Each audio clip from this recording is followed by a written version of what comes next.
My heart stopped as I scrolled through Instagram. There was my family, all of them, at our annual lake house BBQ. The same BBQ my mother swore was cancelled due to financial concerns. Everyone laughing, eating together, everyone except me. My entire world collapsed in that single moment. If you've ever felt that gut-wrenching betrayal from the people who are supposed to love you most, you know exactly what I'm feeling right now. I'm still processing everything that happened, and honestly, sharing this story is part of my healing journey. I'd love to know where you're watching from. Drop your location in the comments. If this resonates with you, please hit that like button so I know I'm not alone in this family drama nightmare. Now let me take you back to understand how this all started. I'm Melanie, 29 years old, and I've always been the black sheep of my family. While everyone else followed the carefully laid out path of practical careers, financial success, and maintaining appearances, I chose to pursue my passion for art in Chicago. It wasn't that I deliberately wanted to rebel. I just couldn't imagine spending my life chasing money instead of meaning. My family consists of my father Richard, a self-made businessman who built a successful chain of hardware stores across 3 states, my mother Diana, who manages the company's finances with meticulous precision, and my older sister Vanessa, 32, who followed perfectly in their footsteps. Vanessa works in investment banking, married Bradley, a corporate attorney from a good family, and has 2 picture-perfect children, Emma and Liam. They live in a sprawling colonial house just 15 minutes from my parents. Our annual summer BBQ at the lake house property has been sacred family tradition for 25 years. It started when my grandparents bought the property and continued as my parents took it over. Every year, without fail, the entire extended family would gather for a weekend of grilling, swimming, games, and the unspoken competition of who was doing better in life. Cousins, aunts, uncles, family friends, everyone came. It was the social event that defined our family identity. Growing up, I always felt like I was watching my family through a glass wall. They spoke a language of stock portfolios, real estate investments, and status symbols that never resonated with me. When I announced my plan to study art instead of business like Vanessa, my father's disappointment was palpable. Artists starve. Melanie, he told me, Waltons succeed. I struggled financially after art school, taking odd jobs to make rent while building my portfolio. My parents offered financial help multiple times, but their assistance always came with strings attached, subtle, suggestions about real jobs, and reminders of how Vanessa never needed help after college. I refused their money to maintain my independence, which only widened the gap between us. The tension reached a breaking point at my grandmother Evelyn's 80th birthday 3 months ago. While everyone celebrated Vanessa's recent promotion, my father introduced me to his friends as our daughter who's still finding her way. When I mentioned selling 2 pieces to a local gallery, Aunt Patricia asked if I was finally making real money, and Uncle Robert suggested I could always come work at the family business when this art phase ends. That night, in the kitchen, away from the party, my mother cornered me. "Melanie, we love you, but when are you going to grow up? Your sister was financially independent at 24. You're almost 30. I left early, crying in my Uber all the way back to my hotel. The driver, a kind elderly man, passed me tissues and told me about his daughter who hadn't spoken to him in years. "Family is complicated," he said. "But remember, you can't change who they are. You can only change how you respond." 2 weeks. After the birthday disaster, my mother called about the annual BBQ. "We're having to cancel this year, sweetie," she said, her voice carrying that artificial lightness she uses when lying. "Your father is concerned about some financial issues with the business expansion. We need to tighten our belts a bit." I was disappointed but understood. The economy had been unstable, and if the business was having problems, cancelling an expensive gathering made sense. "That's too bad," I said. "But I get it. We can always do it next year." "Exactly," she replied, sounding relieved. "Next year will be better. Your father just needs to be cautious right now." I believed her. Despite our differences, I never thought my family would outright lie to me. I never imagined they would consider me so separate from them that I wouldn't even qualify as family anymore. I was about to learn how wrong I was. I was actually looking forward to that weekend. For once, I had no freelance projects, no gallery submissions due, and no shifts at the cafe where I worked part-time. I planned a quiet weekend of self-care, sleeping in, ordering takeout, and binge-watching that new mystery series everyone was talking about. After the stress of trying to make rent that month, I needed the mental break. Saturday morning, I woke late, made my favourite cinnamon coffee, and settled onto my worn couch with my phone to catch up on social media. I was mindlessly scrolling through Instagram when I saw my cousin Tyler's story. Tyler was 22 and perpetually online, documenting every aspect of his life for his modest following. I tapped on his icon without thinking much about it. The first image froze me in place. It was a wide shot of my parents' backyard at the lake house, decorated with the familiar red, white and blue streamers and balloons that always adorned our annual BBQ. The timestamp showed it was posted 30 minutes ago. I blinked, thinking I must be confused. Maybe it was an old photo, a throwback post. But then Tyler's voice came through. Annual Walton family BBQ is lit this year. Grandpa Rich already 3 beers in and talking politics. My coffee mug slipped from my hand, spilling across my lap. But I barely noticed the burning sensation. I quickly tapped through more of his story. There was my father at the grill, the same father who was supposedly working this weekend due to financial concerns. There was my mother arranging her famous potato salad on the serving table. There was grandmother Evelyn, who had called earlier that week to tell me she was too sick to meet for our planned lunch. The final clip was a panoramic shot of the entire gathering. Aunts, uncles, cousins, family friends, all mingling, laughing, eating. Everyone was there. Every single person in my family except me. I zoomed in on details with shaking fingers. The date on Uncle Steve's digital watch. The new summer decorations on the porch. The freshly bloomed hydrangeas my mother had mentioned. Planting last month. This was happening now. This was real. My body reacted before my mind could process. I ran to the bathroom and vomited, my stomach heaving long after there was nothing left. Then came the tears, violent, gasping sobs that left me curled on my bathroom floor. I kept checking the Instagram story, screenshots of evidence before it disappeared, watching my family celebrate without me. A text from Tyler came 15 minutes later. "Oh shit, Mel, I didn't know you weren't invited. I thought you were coming later. Mum said you were busy with work stuff." I couldn't respond. Instead, I opened our family group chat, where yesterday everyone had been sharing memes and weekend plans with no mention of the BBQ. I typed with trembling fingers, "How's the BBQ going?" Tyler's stories look like everyone's having fun. The typing indicators appeared and disappeared several times.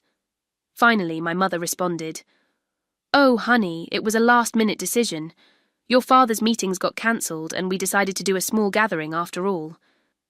We thought you'd be busy with your work." Small gathering. I counted at least 28 people in Tyler's panoramic shot. Vanessa texted me privately. "Don't make this a big deal, Mel. You know how Mom and Dad are trying to be more careful. With expenses, you live 3 hours away and would have needed gas money or a train ticket. They're trying to respect your independence." I stared at her message, my apartment suddenly feeling impossibly small and suffocating. The walls of my studio, once my proud, independent space, now felt like a prison of isolation. The painting I'd been working on for weeks, a family scene, inspired by old photos, stared back at me mockingly. Other moments began flashing through my mind. Christmas 3 years ago, when everyone's vacation photos in Aspen appeared online, a trip I'd never heard about. "We thought you couldn't afford it," my mother had explained when I asked. The family investment opportunity in a local shopping centre that had slipped their minds to tell me about. The 3 spontaneous weekend gatherings at Vanessa's house, over the past year that I'd discovered through Facebook photos. Each memory clicked into place like puzzle pieces forming a picture I never wanted to see. This wasn't an isolated incident. This was a pattern. I wasn't just the black sheep of the family. I was being systematically excluded from it entirely. I turned off my phone, drew the blinds, and crawled into bed. The darkness felt appropriate for the death I was experiencing, the death of who I thought my family was, and who I thought I was within it. Sunday morning came with a painful clarity that only a night of crying can bring. I made a decision. If my family was excluding me, I needed to understand the full extent of it. No more dismissing coincidences or accepting flimsy excuses. I created a document and began listing every family event I could remember over the past 3 years where I felt something was off. The Christmas trip to Aspen I mentioned earlier, my cousin Jennifer's baby shower that I'd learned about after seeing photos, a family cruise for my parents' anniversary that I'd only discovered when my aunt posted about her seasickness. Each instance had come with a different excuse. We thought you were too busy with your art show. It was planned last minute. The invitation must have gotten lost in the mail. We didn't think you could afford to take time off. I dug deeper into social media, screenshots, old text conversations. I discovered a pattern of family gatherings strategically scheduled when I had unmovable commitments, like the family reunion conveniently set during my first gallery showing. Too many coincidences to be coincidental. Then I found something that made my blood run cold, a WhatsApp group called Walton Family Investments that included every adult family member except me. I only discovered it because my uncle had accidentally tagged me in a screenshot he shared on Facebook before quickly deleting it. The visible messages discussed a family investment property and profit distributions.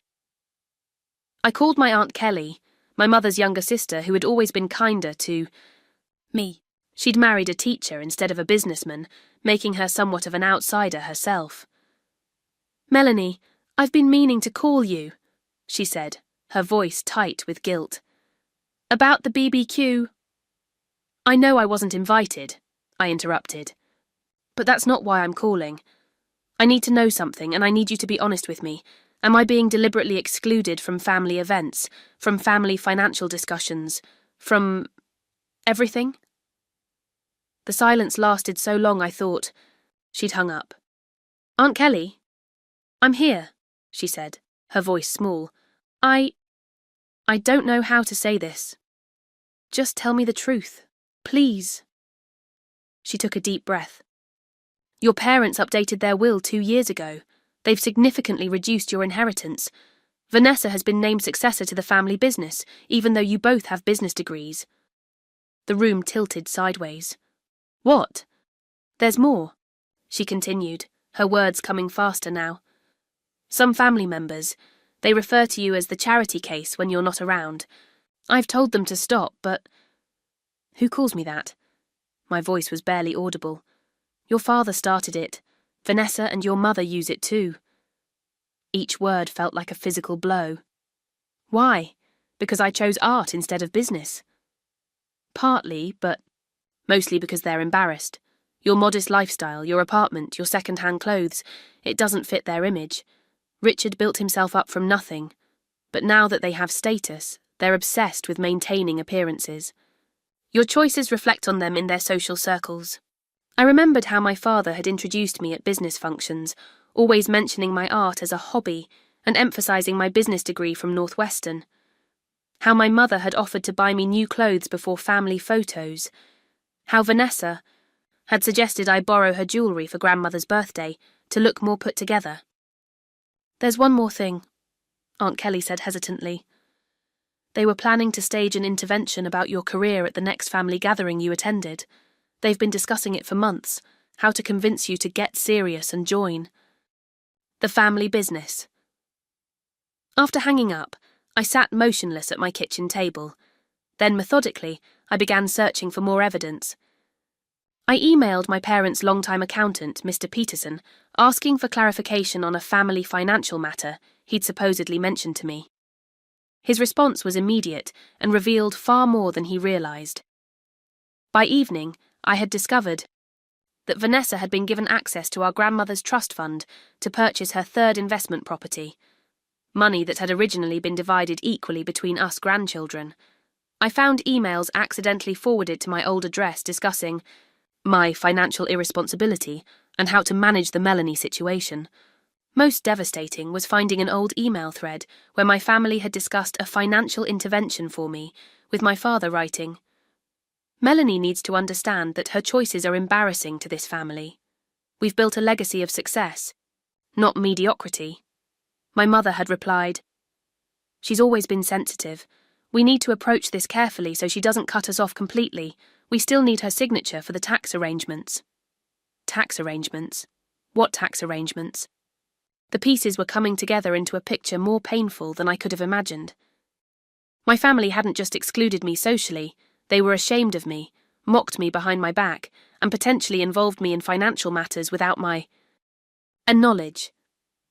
In a final, desperate attempt to understand, I called my sister Vanessa directly. After several declined calls, she finally answered.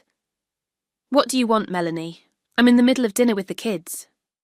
I want to know why I wasn't invited to the BBQ, and don't tell me it was last minute or about money." She sighed dramatically.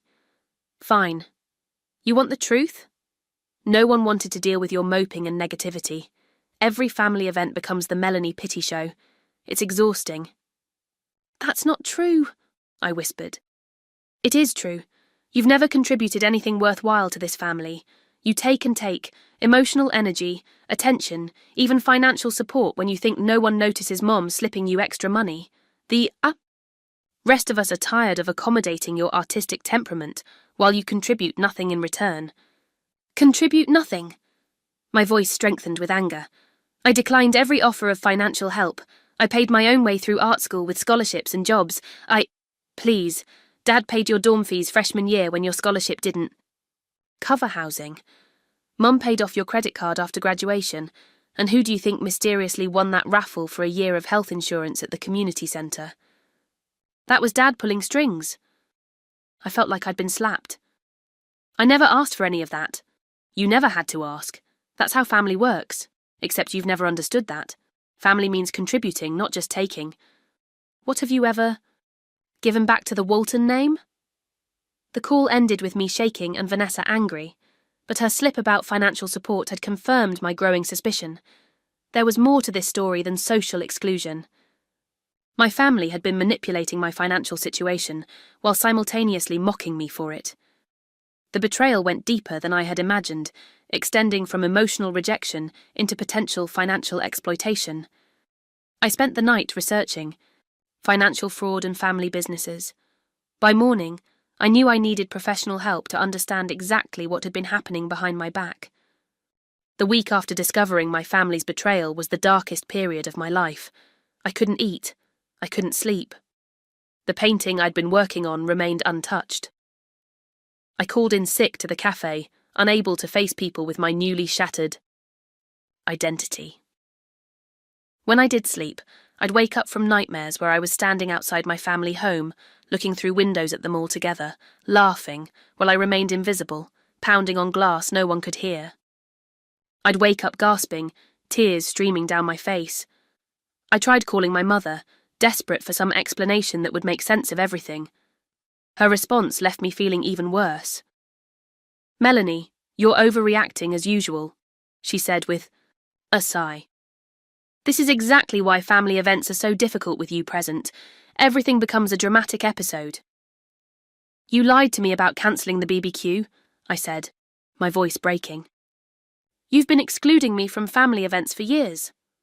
"We haven't excluded you. We've been respecting your choice to live separately from the family values. You chose your path, Melanie." "By pursuing art? That's why I'm being punished?" "No one is punishing you. But actions have consequences. Your father and I have worked too hard to build this family's reputation, to have it undermined by unconventional choices." The conversation ended with nothing resolved. My father was even worse when I tried speaking with him. "You're overreacting." "As usual." He barked into the phone. "This is family business, not some dramatic movie scene. Pull yourself together and stop looking for attention." Vanessa sent a lengthy text message that she probably thought was tough love. "You need to grow up and realise the world doesn't revolve around you. If you want to be included, try including yourself in family values first.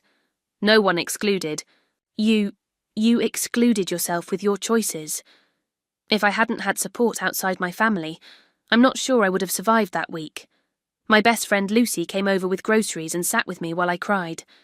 My boyfriend Jake, though we'd only been dating for 6 months, showed up every evening after work, sometimes just sitting quietly beside me while I stared blankly at the wall. "Your family is toxic, Mel," Lucy said while forcing me to eat soup. "What they're doing is emotional abuse. You know that, right?" I didn't know that. I'd always assumed the problem was me, that I wasn't trying hard enough, contributing enough, achieving enough. The thought that perhaps they were wrong, not me, was foreign and frightening. Jake convinced me to see a therapist. I found Dr. Martinez through a sliding scale clinic, and our first session was revelatory. "What you're describing is a family system built around conditional love," she explained. "Your worth is measured by adherence to family values. In this case, financial success and status. When you chose a different path, you became a threat to their value system." "But why would my career choice threaten them?" I asked. "Because it challenges their core belief that money and status equal happiness and worth. If you can be happy and fulfilled without those things, it calls into question everything they've sacrificed for." We dug into childhood memories I'd almost forgotten. How birthday gifts were tied to academic performance, how family praise was reserved for achievements that enhanced the family reputation, how my early artistic talents were redirected toward practical applications like marketing or graphic design. "Your family created a narrative where love is earned through compliance and achievement," Dr. Martinez said. "When you stepped outside that narrative, they responded by withdrawing the love you still crave." That night, I couldn't sleep again, but for different reasons. My mind was racing with revelations about patterns I'd never recognized. Around 3 a.m., I found myself at my easel for the first time in weeks. Without planning it, I began a satirical portrait of my family gathered around a table of money, with an empty chair in the corner bearing my name. The painting flowed from some wounded place inside me. By morning, I had the outline of what would later become my financial family portrait series. Looking at the raw emotional image, I felt something shift inside me, the first glimmer of power returning. I've been sharing this difficult journey with you all, and I'm amazed by how therapeutic it feels to finally voice these painful truths. If you've ever felt excluded by the people who should love you most, or if you're struggling with family expectations that crush your spirit, you're not alone. I'm reading every comment, and your support means everything during this turning point in my story. Let's continue together as I show you what happened next. That morning, I made 2 decisions that would change everything. First, I blocked all my family members on social media. The constant pretense of a perfect family was too painful to witness. Second, I cleaned my apartment thoroughly. Something about reclaiming my physical space felt necessary for reclaiming my sense of self. While organising financial documents, I found old birthday cards from my grandmother Evelyn. Unlike my parents' cards with their impersonal gift cards or checks, hers always contained heartfelt messages about my beautiful spirit and creative soul. She had been the one family member who seemed to see and appreciate me for who I actually was. For the first time in days, I slept through the night without nightmares. When I woke, I felt different, still wounded, but with a newfound clarity. I deserved more than conditional love. I deserved honesty. I deserved respect. And if my family couldn't provide those things, perhaps I needed to create boundaries to protect myself. What I didn't realise was that the betrayal I'd uncovered was just the surface. The deeper deception, the financial exploitation, was about to reveal itself and would force me to make the hardest decisions of my life. The call came on Tuesday morning, 2 weeks after the BBQ incident. I was at my easel, working on the second painting in what was becoming a therapeutic series about family and money. The caller ID showed Peterson Accounting, my parents' financial advisor since before I was born. "Melanie, it's Herbert Peterson. I'm returning your call about the tax documents. Your father mentioned you had questions about the business allocations." I hadn't called him. "I think there's some confusion, Mr. Peterson. I didn't call about any tax documents." A long pause. "Oh, I assumed since the IRS inquiry came in, you were… Well, this is awkward. IRS inquiry? What IRS inquiry? Another pause. Perhaps you should discuss this with your parents. I shouldn't have… Mr. Peterson, I interrupted, my heart beginning to race. Please tell me what's going on. What does the IRS inquiry have to do with me? He cleared his throat uncomfortably. The business reported certain deductions under your name as a partial owner. The IRS is requesting verification of your involvement, since you haven't reported any income from Walton Hardware on your personal returns. The room seemed to tilt. I'm not a partial owner of Walton Hardware. I've never been involved in the business. According to our records, you own a 7% stake as of 2019. Your signature is on the ownership transfer documents. That's impossible. I never signed anything like that. After an uncomfortable conversation where Mr. Peterson promised to look into the discrepancy, I sat in stunned silence. Then I began searching through every financial document I had, tax returns, bank statements, credit reports, anything that might explain what was happening. What I found left me physically ill. There was a joint business account in my name that I'd never opened. My credit report showed I was co-signer on a business loan I'd never signed. And most disturbing of all, someone had filed business tax documents using my social security number. With shaking hands, I called my college friend Eliza, now a financial advisor at a major firm. Mel, what you're describing sounds like identity theft, she said after I explained the situation. Except in this case it's your family doing it. But why would they do this? My parents are wealthy.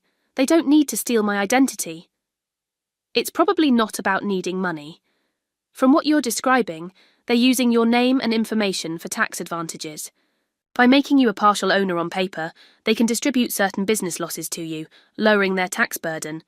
And if they've put you as co-signer on loans, they're leveraging your credit. Is that legal? Not without your knowledge and consent. This is fraud, Mel. Serious fraud. I spent the next 3 days in a research frenzy. I requested every financial document I could, tracked down old papers from my parents' house that I'd stored in boxes, and pieced together a disturbing picture. For at least 3 years, my family had been using my name, social security number, and forged signature on various business documents. They had created a shell company that existed mainly on paper, with me listed as a primary stakeholder. They had opened joint accounts, applied for business loans, and filed tax documents, all without my knowledge or consent. Most shocking was the discovery about my childhood trust fund. Grandmother Evelyn had established equal trusts for all her grandchildren when we were born. I'd accessed mine to pay for art supplies in college and assumed it was empty.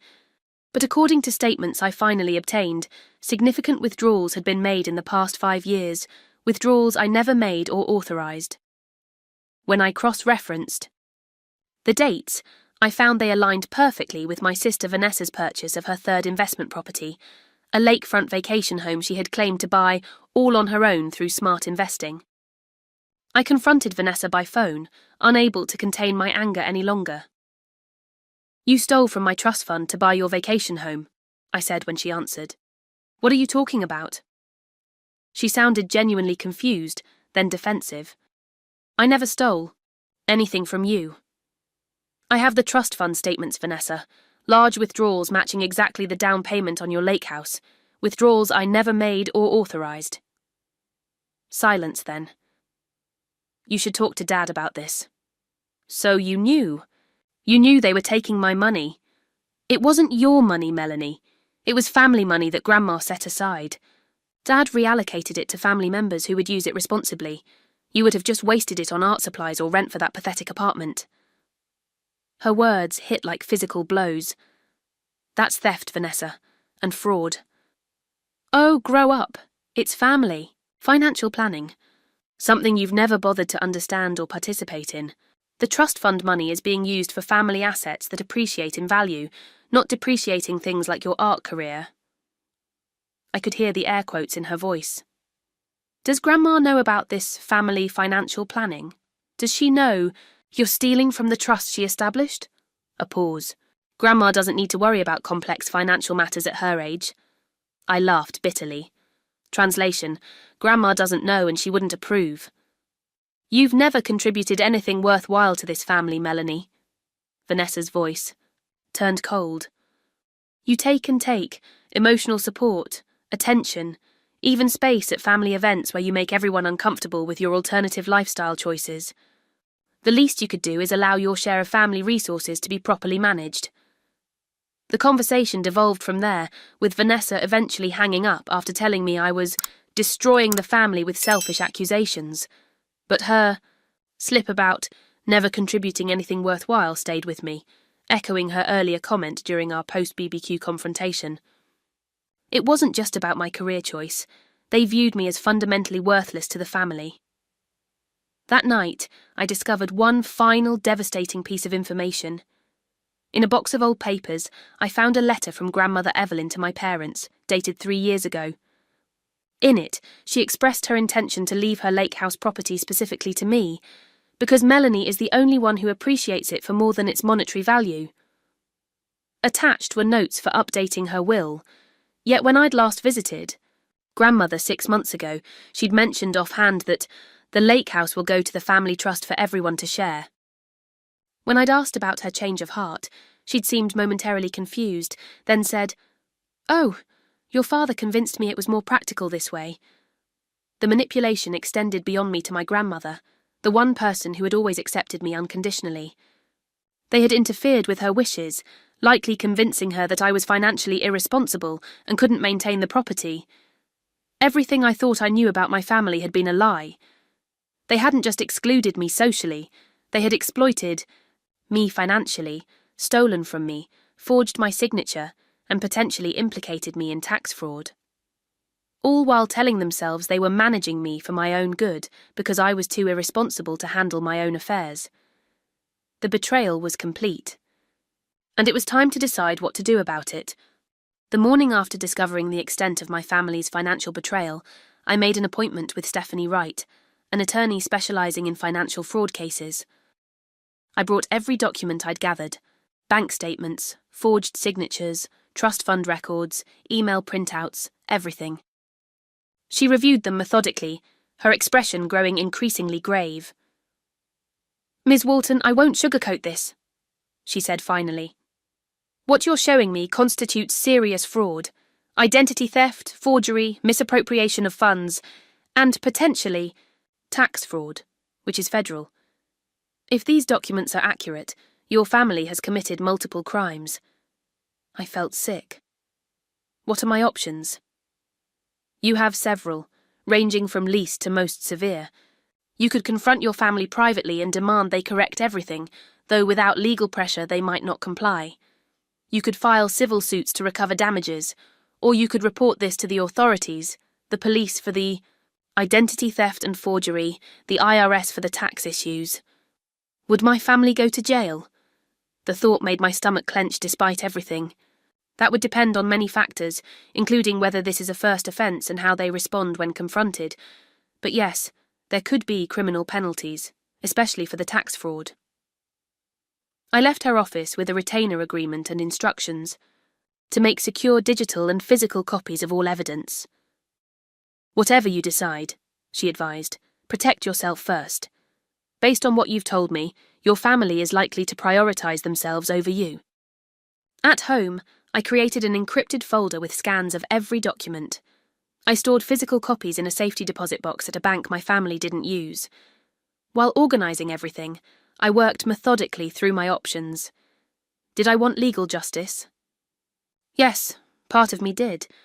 They had stolen from me, lied to me, and potentially made me complicit in tax fraud without my knowledge. But another part of me recoiled at the thought of my parents facing criminal charges or my sister's children seeing their mother arrested. Could I seek family reconciliation instead? The thought seemed naive given the extent of their deception. They had shown no remorse when partially caught, only anger that I had discovered their actions. During sleepless nights, I continued working on my financial family portrait series. The paintings were evolving from raw anger into more nuanced explorations of wealth, family, and belonging. I poured my confusion and pain into the canvases, creating visual representations of the complex emotions I couldn't fully articulate. On a whim, I posted a photo of one painting on Instagram, a stylized image of a family dinner table where everyone's plates were filled with money except one empty plate. I tagged it simply, Japsi Family Values, without explanation. The response was immediate and overwhelming. Comments poured in from people who connected with the image's stark representation of family financial exclusion. An art blog shared it, then another. By morning, the post had gone viral within art circles. An unexpected email arrived from Diane Lefebvre, owner of a respected Chicago gallery. Your recent work has extraordinary emotional resonance. Would you consider showing your series once it's complete? There's an authentic voice here that deserves to be heard. For the first time in weeks, I felt a spark of something beyond pain, possibility. My art, born from this trauma, was connecting with people. My voice was being heard. The attention created another dilemma, however. If I publicly displayed these paintings, my family would inevitably see them and recognize themselves. The private betrayal would become public exposure. Was I ready for that level of confrontation? While weighing my options, something unexpected happened. I received an official letter from the IRS regarding discrepancies in reported business interests. Someone had reported the potential tax fraud, but it wasn't me. The letter referenced an anonymous tip submitted 3 weeks earlier, before I'd even discovered the full extent of the situation. This changed everything. The authorities were already investigating. The choice about exposing my family's actions was no longer entirely in my hands. After another consultation with Ms. Wright, I decided on a strategy. I would give my family one chance to make amends before the IRS investigation inevitably brought everything to light. I would approach them with evidence, clear boundaries, and specific expectations for moving forward. With Ms. Wright's help, I drafted a formal letter outlining what I had discovered and the legal implications. The letter specified what I expected: full financial correction of all fraudulent documents, repayment of misappropriated trust funds, and family therapy if we were to have any relationship moving forward. This letter serves as both documentation and an opportunity, Ms. Wright explained. It demonstrates that you attempted to resolve this privately before any legal action, which looks better if this does end up in court. But it also gives your family a chance to do the right thing. I spent sessions with Dr. Martinez preparing emotionally for every possible reaction: anger, denial, manipulation, even genuine remorse. Remember, she advised, their response will tell you everything about whether reconciliation is possible. If they prioritize protecting themselves over making amends to you, that's valuable information. Jake suggested an approach I hadn't considered. What if you use this situation as leverage for good? He asked one night as we discussed my options. Not for money or revenge, but to change the family dynamic for everyone. What do you mean? Your grandmother wanted you to have the lake house because you appreciate it beyond its monetary value. What if you made that your focus? Not fighting for financial compensation, but for recognition of values beyond money. For your grandmother's wishes to be respected. His perspective shifted something in my thinking. This wasn't just about the money they had taken from me or the fraud they had committed. It was about challenging the entire value system that had allowed them to justify their actions, the belief that financial worth determined human worth. By the end of the month, I had a comprehensive plan. I would confront my family with evidence of their actions, offer them one chance to make amends on my terms, and be prepared to walk away completely if they refused. I would protect myself legally and financially regardless of their response. And I would continue creating art that told my truth, whether they approved or not. I scheduled my confrontation for the following Sunday, my sister Vanessa's birthday dinner, which I knew would include my immediate family. I wasn't invited. Of course, but that hardly mattered anymore. I was done waiting for invitations to my own family. The night before the confrontation, I completed the central piece of my art series, a large canvas depicting a family tree where every branch was made of dollar bills, except one withered branch isolated from the rest. It was the most honest work I had ever created. Looking at it, I felt strangely calm. Whatever happened tomorrow, I had found my voice, and this time, I would make sure my family heard it. Sunday evening arrived with the heavy anticipation of an approaching storm. I dressed carefully in a simple black dress and minimal jewellery, nothing they could criticise or use to distract from the conversation. I carried a portfolio containing copies of key documents, my attorney's letter, and photos of the forged signatures. My hands shook as I drove to Vanessa's suburban home, but my resolve remained firm. This confrontation wasn't just for me, it was for the truth, and for whatever remained of my family's integrity. I parked across the street at exactly 6:30 p.m, dinner time for every Walton family gathering since I could remember. Through the large front windows, I could see them all assembled in the dining room. My parents, Vanessa and Bradley, their children, even grandmother Evelyn, who rarely attended evening events anymore. They were seated around Vanessa's formal dining table, passing dishes family style, a picture of perfect domestic harmony. For a moment I almost lost my courage. They looked so normal, so united. Was I about to destroy that?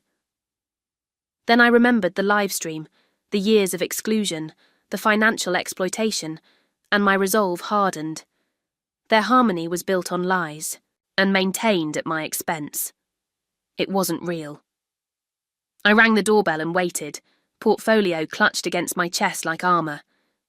Bradley answered, his expression shifting from polite welcome to stunned confusion. "Melanie? What are you—" "We weren't expecting you." "I know," I said simply, stepping past him into the foyer. That's been the problem all along.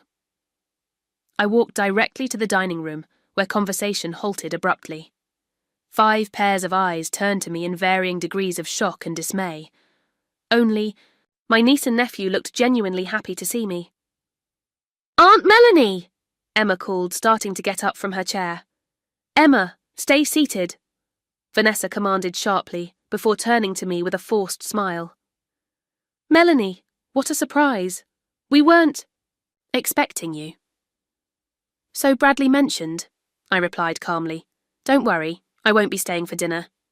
I'm here to discuss some important family business." My father set down his fork with a sharp clink against fine china.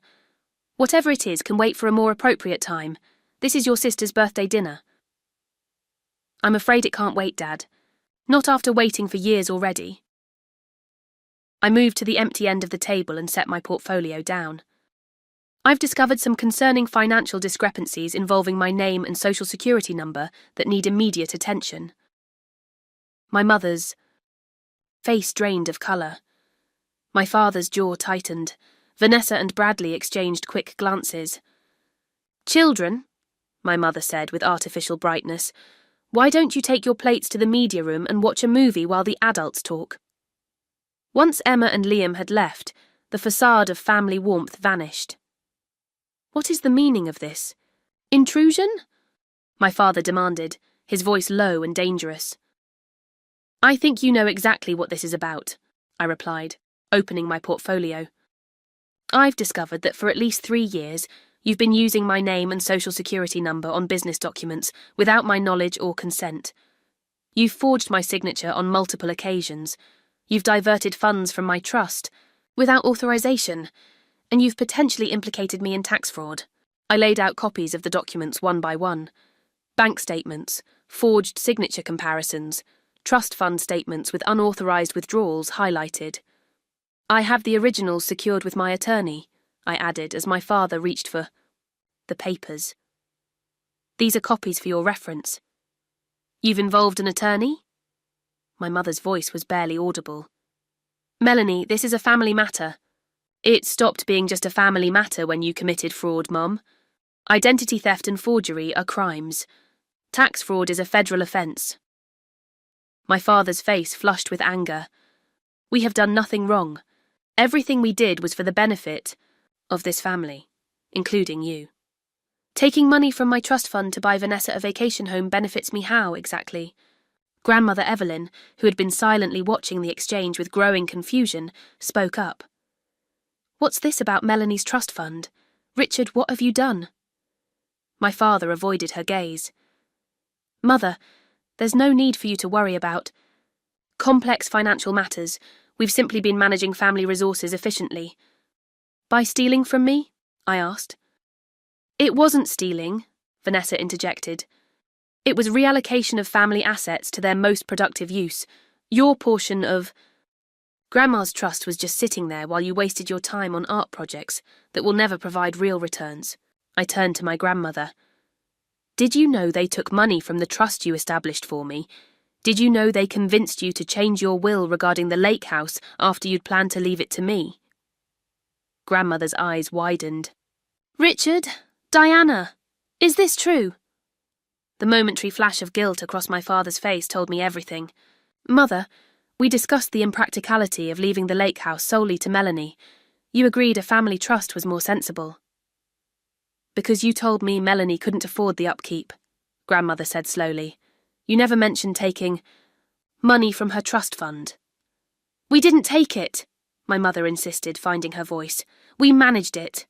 Melanie has demonstrated financial irresponsibility for years. We were protecting her from herself. By forging my signature, by opening accounts in my name without my knowledge, by filing tax documents that have now triggered an IRS investigation. I kept my voice level despite my racing heart. That got their attention. My father's head snapped up. What IRS investigation? I removed the IRS letter from my portfolio and placed it on the table. Someone reported the discrepancies in the business filings. It wasn't me. The tip was submitted before I even discovered what was happening. But now the IRS is looking into all of us. The colour drained from my father's face as he scanned the letter. For the first time, I saw fear replace his anger. This is your fault, Vanessa hissed at me. If you had just gone along with the family plan instead of insisting on your selfish, artistic pursuits. This is not Melanie's fault, Grandmother Evelyn interrupted with unexpected sharpness. If what she's saying is true, the fault lies with those who acted dishonestly. We can fix this, my father said, his business problem-solving. Mode activating. Melanie, tell us what you want. Money. We can arrange compensation for any funds you feel were misappropriated. The offer was so predictably on brand that I almost laughed. Of course he thought this was about money. In his world, everything was. This isn't about money, Dad. This is about honesty, respect, and family. You excluded me from family events because you were embarrassed by my career choice. You mocked me behind my back. You stole from me and lied to me. And you manipulated Grandmother to suit your financial agenda. I placed the formal letter from my attorney on the table. These are my conditions for moving forward. Full financial. Correction of all fraudulent documents. Repayment of misappropriated trust funds. Family therapy if we are to have any relationship going forward, and full disclosure to Grandmother Evelyn about everything that's been done regarding her property and trusts. My mother began to cry. Not quiet, dignified tears, but theatrical sobs clearly designed to shift attention from the issues at hand. How can you do this to your family, after everything we've done for you? This is extortion, my father declared, pushing the letter away without reading it. No, it's accountability, I replied, something this family has never applied to itself. Vanessa stood up, hands flat on the table. You're trying to destroy this family out of jealousy and spite. If you go forward with this, you'll regret it. Think of Emma and Liam. Would you put their future at risk just to get back at us? The manipulation was so transparent it strengthened rather than weakened my resolve. I'm not the one who put their future at risk, Vanessa. That was you and Mum and Dad when you decided to commit fraud. My father tried a different approach. Let's discuss this reasonably. Whatever you think happened, we can resolve it privately. Name your price. This isn't a business negotiation, Dad. You can't buy your way out of this one. $20,000, he offered flatly, to compensate for any misunderstanding and make this go away quietly. I stared at him, truly seeing him perhaps, for the first time. You still don't get it. This isn't about money. It's about the fact that you excluded me from this family because I didn't conform to your materialistic values. It's about the fact that you were willing to commit crimes using my name because you thought I was worthless except as a tax write-off. I gathered my documents and stood. Read the letter, talk to your own attorneys, and let me know your decision. within 1 week. After that, I'll have no choice but to let the legal process take its course. I turned to leave, then paused to look at my grandmother. I'm sorry you had to learn about this, Grandma, but you deserve to know the truth. As I walked toward the door, I heard chairs scraping and my father's voice rising in anger. But it was my grandmother's frail voice that stopped me. Melanie, wait! I turned to see her standing, supporting herself on her cane, her face lined with distress, but her eyes clear and determined. I'm coming with you. My mother gasped. Mother Evelyn, you can't be serious. It's getting dark and you need your medication soon. I have my pills in my purse, Diana, and I think I need some time away from this house to think clearly. She moved slowly toward me. If you don't mind driving an old woman home, Melanie. I offered her my arm. I'd be honoured, Grandma. As we walked out together, I could hear the chaos erupting behind us, my father's angry demands, my mother's tearful pleas, Vanessa's bitter accusations. But for the first time in months, I felt strangely peaceful. Whatever happened next, I had spoken my truth. And at least one person in my family had heard it. The 2 weeks following the confrontation passed in a strange, suspended state. My immediate family maintained radio silence. No calls, no texts, not even angry emails. The only exception was my grandmother Evelyn, who had asked me to drive her to her own home rather than back to my parents' house after the disastrous dinner. I need to think without Richard and Diana hovering and telling me what to think, she'd explained as we drove through the darkened streets. I'm old, Melanie, but I'm not stupid, and I don't appreciate being treated as if I am. That night had marked the beginning of a new relationship between us. She called me the next day, and then the day after that. She invited me to lunch at her home, away from the rest of the family. Slowly, she shared her own frustrations with the family's materialism and her regrets about allowing my father to influence her financial decisions. I wanted the lake house to go to you, she confirmed during one of our conversations. You're the only one who sees it as more than a real estate investment. But Richard convinced me you couldn't afford the taxes and upkeep. He made it sound like he was protecting you. While reconnecting with my grandmother, I threw myself into my art. The Financial Family Portrait series expanded to 7 canvases, each exploring different aspects of wealth, family, and belonging. Working on them became a form of therapy, transforming pain into creative expression. The gallery owner, Diane, visited my studio apartment to view the complete series. She walked silently around my small space, studying each canvas intently. These are extraordinary, she finally said. Raw, authentic, confrontational yet vulnerable. I want to feature them in next month's showcase. My family might see them, I warned. Art should provoke, she replied simply. These pieces speak truth about family dynamics many people experience, but few discuss openly. On day 10 after the confrontation, an anonymous donation arrived at my studio, a year's rent paid in advance. The note simply read, "For your art to have the space it deserves."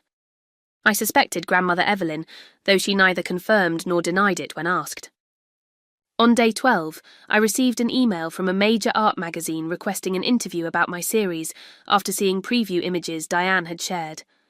The subject line read, "Financial Family Portrait Series, Breaking Silence About Money and Family." Dynamics. That same evening, my sister Vanessa called. I let it go to voicemail, then listened with mixed emotions to her message. "Melanie, we need to talk. Things are complicated right now. Dad is consulting with his attorneys, but he's also, I don't know, different. Can we meet? Just us. Please call me back." I didn't call back immediately. I needed time to prepare emotionally for whatever manipulation might be coming. Dr. Martinez helped me establish clear boundaries for any future family interactions. "Remember," she advised, "reconciliation doesn't mean returning to old patterns. It means establishing new, healthier ones, if that's even possible with your family." When I finally met Vanessa for coffee 3 days later, I was struck by how tired she looked. The perfect facade had cracked, revealing the exhausted woman beneath. Dad's been meeting with attorneys all week, she said after brief, awkward greetings. The IRS investigation is serious. They're looking into all the family business dealings now, not just the ones involving your name. I'm sorry about that, I said, and meant it. Despite everything, I took no pleasure in their legal troubles. Are you? She studied me skeptically. You could destroy this family, you know, everything Dad built, everything we've worked for. I didn't start this, Vanessa. I just uncovered it. She looked down at her untouched coffee. I know. That's what I've been trying to explain to Dad. We crossed lines we shouldn't have. It wasn't quite an apology, but from Vanessa, it was unprecedented acknowledgement. Grandma's furious with all of us, she continued. She's talking about changing her will again and setting up independent trusts that Dad can't access. I hid my surprise. Grandmother hadn't mentioned this during our conversations. Look, Vanessa said, leaning forward, I'm not saying what we did was right, but we are still family. There must be a way to resolve this without everything falling apart. There is, I replied. It's outlined in the letter I left. She sighed. Dad's struggling with the family therapy requirement. He thinks it's unnecessary. It's non-negotiable for me. Our conversation ended without resolution, but with a fragile new honesty between us. For the first time in our adult lives, Vanessa had spoken to me as an equal, rather than a disappointing younger sister who needed management. Meanwhile, my professional life was transforming unexpectedly. Diane promoted my upcoming gallery showing aggressively, and advance interest exceeded anything I'd experienced before. My social media following grew as I shared carefully selected work-in-progress images. Several pieces sold before the show even opened, providing financial breathing room I'd never experienced. My mother sent a carefully worded text message attempting reconciliation on her terms. We miss you, Melanie. Family disagreements shouldn't separate us forever. Can we talk? I responded that I remained open to discussion once they'd reviewed my conditions. Most surprisingly, my father's business associate Marcus Chen reached out after seeing preview images of my work online. Your father never mentioned your artistic talent, he wrote. Your commentary on wealth dynamics is thought-provoking. My wife and I would like to attend your opening if that's not uncomfortable. I assured him they were welcome, sensing this might be an important bridge between my world and my father's. Throughout this period, my relationship with money itself evolved. With Dr. Martinez's help, I examined my own financial behaviours and recognised how I'd internalised some of my family's toxic attitudes while rebelling against others. I hadn't been managing my finances well, not because I was irresponsible, as they claimed, but because I'd associated financial planning with their materialistic values. You can be financially responsible without making money your god, Dr. Martinez pointed out. Rejecting their materialism doesn't have to mean rejecting financial stability. With Eliza's guidance, I created my first real budget and financial zen plan. I opened new accounts at a different bank, checked my credit reports regularly, and began building savings for the first time. Each step felt like reclaiming a piece of my independence. Jake supported me throughout this process, offering encouragement without taking over. When he proposed on a quiet evening walk along Lake Michigan, it symbolized a new chapter, based on genuine love, rather than family expectations or financial considerations.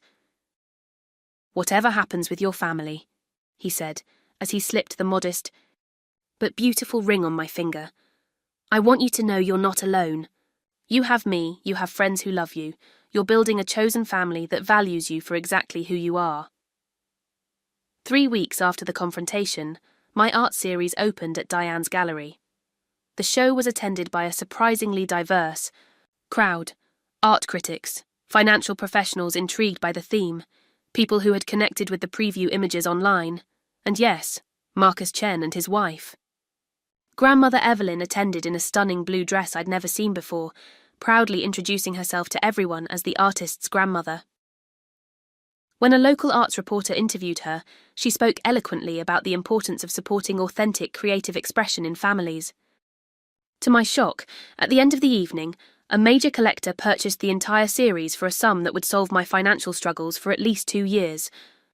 As we signed the paperwork, he mentioned that the pieces would be displayed in the Monchi lobby of his financial services company to remind everyone that wealth without family connection is meaningless. The final surprise came a week later, an invitation to speak at a symposium on financial ethics in family business. The organizer had seen my work and thought my perspective would add valuable insight to their panel on family business dynamics. Beyond balance sheets. As the holiday season approached, I faced a final decision: what to do about the upcoming family Christmas gathering. My parents had finally, reluctantly agreed to my conditions after their attorneys advised them that cooperating was their best option given the IRS investigation. Financial corrections were being made, therapy sessions were scheduled for January, and a full disclosure had been made to Grandmother Evelyn. But wounds don't heal overnight, and trust, once broken, requires more than paperwork to rebuild. The key question remained. Was I ready to sit at a table with the family that had betrayed me? Did I even want to try? The answer would shape not just my holidays, but my identity moving forward, as an artist, as a daughter, as a person who had found her voice and wasn't willing to silence it again. 1 year later, I stood in the backyard of my new home, a modest but charming bungalow Jake and I had purchased with my art earnings and his software developer salary. The patio was decorated with string lights, colourful paper lanterns, and flowers from our garden. A long table covered with a cheerful yellow cloth stood in the centre, laden with food and surrounded by mismatched chairs borrowed from friends to accommodate everyone. This was my BBQ, created on my terms, filled with people I genuinely wanted in my life. Some were family by blood, others by choice, all united by authentic connection rather than obligation or appearance. Grandmother Evelyn sat in the place of honour at the head of the table, looking healthier and more vibrant than she had in years. After the confrontation, she had made dramatic changes in her life, moving out of my parents' guest house into her own apartment near my new home. At 81, she had reclaimed her independence and become one of my strongest supporters. "This is how family gatherings should feel," she said, squeezing my hand as I set a glass of lemonade beside her. "Full of love, not competition." My parents were also present, though their roles had diminished significantly. After months of legal negotiations, financial corrections, and weekly family therapy sessions, we had reached a fragile truce. They had avoided criminal charges by fully cooperating with the IRS investigation, though the financial penalties had been substantial. More importantly, they were slowly, painfully, learning to see me as an independent adult, worthy of respect, rather than a problem to be managed. They sat somewhat awkwardly near the end of the table, making polite conversation with Jake's parents, a teacher and a nurse whose modest, loving family dynamic was so different from the one I'd grown up with. "Your garden is lovely, Melanie," my mother offered as I passed by with a platter of grilled vegetables. "You've always had a good eye for beauty." It was a small comment, but noticeable for what it lacked. Any reference to the cost of the house, comparison to Vanessa's larger property, or subtle dig about impracticality. Progress, however incremental, was still progress. Vanessa had undergone perhaps the most surprising transformation. After the family's financial practices were exposed, she had been forced to re-examine her own values and priorities. The facade of perfect success had crumbled when her husband Bradley's law firm distanced themselves from the scandal, resulting in his demotion. Suddenly, the material wealth she had built her identity around felt precarious. "Emma wants to take art classes," she told me quietly, as we prepared dessert in the kitchen. I immediately thought of how Dad would disapprove, then caught myself. I'm trying to listen to what she wants instead of pushing her toward what looks impressive. "That's huge, Van," I said, genuinely impressed. "Emma has a great natural eye for colour." "I know, and I almost missed it because I was too busy planning her path to medical school." She shook her head ruefully. "How did you resist it all those years? The pressure to be what they wanted." "I didn't always," I admitted. "I just reached a breaking point where being myself became less painful than trying to be someone else." Outside, laughter erupted as Jake's nephew performed an elaborate magic trick for the group, Through the window, I could see my closest friends. Lucy, who had brought me soup during my darkest days, Eliza, who had helped me understand the financial fraud, even Dr. Martinez, who had become a friend after our therapeutic relationship ended, all mingling comfortably with newer connections like Diane from the gallery and fellow artists from my growing professional circle. My career had flourished beyond anything I could have imagined. The Financial Family Portrait series had led to significant recognition in the art world, with pieces now displayed in 3 major cities. I'd been profiled in art magazines and invited to speak about the intersection of family dynamics, money, and creative expression. Most fulfilling was the correspondence I received from people who connected deeply with my work, individuals struggling with their own family financial trauma who found validation and voice through my art. I'd started teaching a monthly workshop called Artistic Expression for Emotional Healing, helping others transform their pain into creative power. Financial independence had come with this success. I now maintained healthy boundaries with my family by choice rather than necessity. When my father attempted to give advice about investing, my earnings, I could listen without defensiveness, taking what was useful and leaving the rest. "Diane just told me about your international showing opportunity," Jake said, appearing at my side and slipping an arm around my waist. "Tokyo in the spring. That's incredible, Mel." "It doesn't feel real," I admitted. "A year ago I was barely making rent." "A year ago you found your voice," he corrected gently. Everything else followed from that. As we returned to the table with dessert, my phone buzzed with a text message. It was from my father. "Emergency family meeting tomorrow at the house. Business matters to discuss." A year ago, such a message would have filled me with anxiety and obligation. Now, I simply slipped the phone back into my pocket, knowing I could choose whether to attend, what boundaries to maintain, and how to engage on my own terms. Looking out at the diverse group of people laughing and talking around my table, my grandmother deep in conversation with my artist friend Paolo, my mother cautiously complimenting Lucy's career as a social worker, Vanessa's children playing happily with Jake's nieces, I felt a profound sense of peace. I hadn't destroyed my family by standing up for myself, as they had feared. Instead, I had created space for something healthier to potentially grow. Some relationships had strengthened, like my bond with grandmother Evelyn.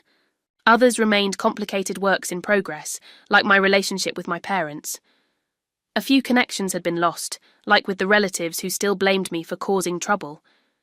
But in their place had emerged this beautiful, authentic community of people who valued me for exactly who I was. I had discovered that family isn't defined by DNA or legal documents, but by respect, acceptance, and genuine care. Sometimes being excluded from where you thought you belonged is the beginning of finding where you truly belong. As the evening wound down and golden sunset light bathed our gathering, I stood to propose a toast. "To all of you who make up my chosen family," I said, raising my glass. "Thank you for teaching me that love doesn't require performance, acceptance doesn't have a price tag, and belonging is something we create together." Glasses clinked as a chorus of voices responded, "Hear, hear!" In that moment, surrounded by authentic connection, I realized the final truth of my journey. Sometimes the greatest revenge against those who excluded you isn't confrontation or exposure. It's creating so much joy and meaning in your life that their rejection loses its power to hurt you. The BBQ they cancelled had led me here, to a celebration that would never have existed otherwise. The exclusion that once broke my heart had ultimately freed me to build a life based on my own values, rather than inherited ones. The betrayal that had seemed like an ending had actually been the beginning of the most authentic chapter of my life. If you've been following my story to this point, I'd love to know if you've ever had to create boundaries with family over values or money issues. What did you learn from that experience? Please share in the comments. Your stories help others feel less alone in similar situations. If this journey resonated with you, please hit that like button and subscribe to hear more stories about finding strength after family betrayal. Thank you for being part of my healing by listening. Remember that sometimes the family we create matters more than the family we're born into, and that's perfectly okay. Your worth isn't determined by those who couldn't see your value.